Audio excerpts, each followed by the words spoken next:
In today's video, I'm going to teach you how to set gallery margins in Card. If your images feel a little cramped or your layout has too much empty space, tweaking the gallery margins is a quick way to make your page look polished and balanced.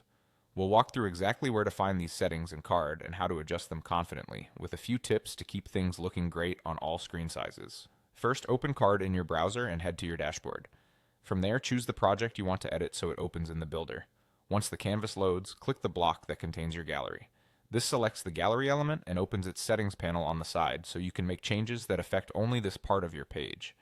In the settings panel, switch to the Appearance tab. This is where Card groups the visual controls for the gallery, including spacing. You'll see options to adjust margins, which are the spaces outside the gallery block. Increasing the margins pushes the gallery away from surrounding elements. Decreasing them pulls the gallery closer to its neighbors. If you also see padding controls, remember that padding affects space inside the gallery's container, while margins affect the space outside it. Use the margin controls to dial in the look you want. The slider is the fastest way to preview changes in real time. Drag it slowly and watch the gallery on the canvas move as you go, so you can judge spacing by eye. If you want precise values, you can type numbers directly into the fields. Small, incremental adjustments often work best. Try a few points at a time until the composition feels balanced. Keep an eye on consistency across your page. If other sections use similar spacing, aim to match those values so the layout feels cohesive.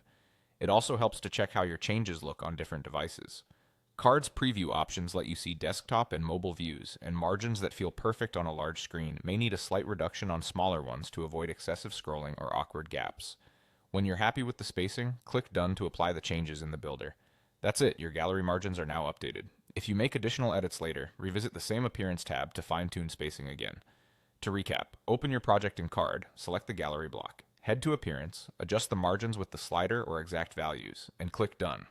With just a few thoughtful tweaks, your gallery will sit neatly in your layout and look great across devices.